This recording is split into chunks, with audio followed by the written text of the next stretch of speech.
অগণিত মুমূর্ষু রোগীকে স্বেচ্ছায় রক্তদান করে যারা জীবন বাঁচাতে সাহায্য করেন তাদের মূল্যায়নে বিশ্বজুড়ে আজ পালিত হচ্ছে বিশ্ব রক্তদান দিবস।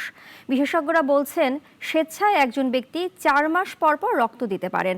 দেশে প্রতি বছর 8 লাখ থেকে 12 লাখ ইউনিট রক্ত প্রয়োজন। 18 বছর থেকে 60 বছরের সুস্থ ব্যক্তিদের রক্তদানে আহ্বানও জানান তারা। দেশে এই মুহূর্তে থ্যালাসেমিয়া রোগী রয়েছেন প্রায় 1 লাখের কাছাকাছি। তেমনি একজন বরিশালের বানারীপাড়ার সোনিয়ার ছোট ছেলে রাফসান। বড় ছেলে আগেই থ্যালাসেমিয়াতে আক্রান্ত হয়ে মারা গেছেন, কারণ সঠিক সময়ে রোগ নির্ণয় করা সম্ভব হয়নি।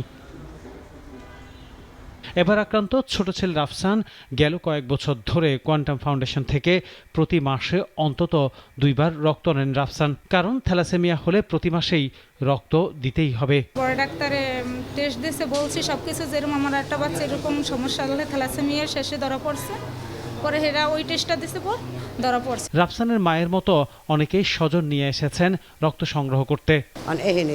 মাসে 2 বার দেওয়া লাগে ব্লাড। ওরা আসলে ওইখান থেকে ইলেকট্রোফোরেসিস করাইছে, পরীক্ষা টিকা করে ধরা পড়ছে। 3 বছর যাবত ব্লাড দিতেছে। মাসে 2 বার দেওয়া লাগে, মানে 15 দিনে 2 ব্যাগ করে। শুধু থ্যালাসেমিয়া নয়, মুমূর্ষু রোগীদের অনেক সময় রক্তের প্রয়োজন পড়ে। তাই তো স্বেচ্ছায় অনেকে রক্ত দেন কোয়ান্টাম ফাউন্ডেশনে এসে। স্বেচ্ছায় রক্তদাতারা বলছেন, সবাইকে রক্তদানে এগিয়ে আসা উচিত। প্রথমত এটা একটা মানবিক কাজ, কারণ আমার এই রক্তটার কারণে যদি একটা মানুষ সুস্থ হয় তাহলে একটা পরিবার হাসে। পরিবারের একজন সুস্থ হলে পুরো পরিবারটা হাসে। এটা একটা বড় পাওনা।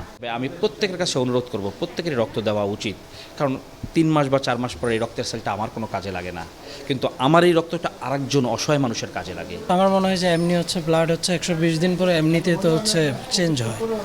সো আমার এই ব্লাড দেওয়াটা যদি অন্য কারো উপকার হয়, সো কেন না। চিকিৎসকরা বলছেন, 18 থেকে 60 বছর বয়সী সুস্থ সবল সবাই পারবে প্রতি 4 মাস অন্তর রক্তদান করতে। দেশে 8 থেকে 10 লাখ ইউনিট রক্তের প্রয়োজন হয় জানিয়ে তরুণ সমাজকে রক্তদানের আহ্বান জানান চিকিৎসকরা। প্রতি বছর বাংলাদেশে 8 থেকে 10 লক্ষ ইউনিট রক্ত প্রয়োজন। অবাক করার ব্যাপার, এই 8 থেকে 10 লক্ষ ইউনিট রক্ত আমরা স্বেচ্ছা রক্তদাতাদের কাছ থেকে সংগ্রহ করতে পারি না। এর মূল কারণ যেটা হচ্ছে যে সচেতনতার অভাব এবং কিছু কুসংস্কৃতির অজ্ঞতা। এই যে আমাদের তরুণ সমাজ বলা হয় 4 থেকে 6 কোটি হচ্ছে আমাদের তরুণ সমাজ, তার যদি বছরে একবার রক্ত দেয়।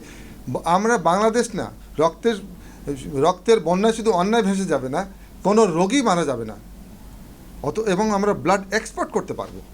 সেক্ষেত্রে আজও 8 থেকে 10 লক্ষ ইউনিট রক্ত আমরা পুরোপুরি স্বেচ্ছা রক্তদাতাদের কাছ থেকে সংগ্রহ করতে পারি না বছরে। প্রতি বছর যে রক্ত প্রয়োজন এর পরিমাণ মাত্র 8 থেকে 10 লক্ষ ইউনিট। তো এর 50% এখনও প্রায় আসে হচ্ছে আত্মীয় পরিজনদের কাছ থেকে। আর লক্ষ্য হচ্ছে আমাদের যে পুরো রক্ত আসবে স্বেচ্ছা রক্তদাতাদের কাছ থেকে। তো স্বেচ্ছা রক্তদাতারা কেন রক্ত দিচ্ছে না? মূল কারণ হচ্ছে কুসংস্কার, যে 1 ব্যাগ রক্ত দিলে তিনি অজ্ঞান হয়ে যাবেন, এই হবেন সেই হবেন, কিছু না। এবং ভয়, অমূলক একটা ভয়, মোটা সূচের ভয়, অজ্ঞান হয়ে যাওয়ার ভয়, দুর্বল হয়ে যাওয়ার ভয়। তো আসলে রক্তদান একটা সায়েন্টিফিক কাজ। শুধুমাত্র থ্যালাসেমিয়া রোগী নয়, লিভার ক্যান্সার সহ অন্যান্য মুমূর্ষু রোগীর অনেক সময় রক্তের প্রয়োজন হয়। আনোয়ার হোসেন, নাগরিক, ঢাকা।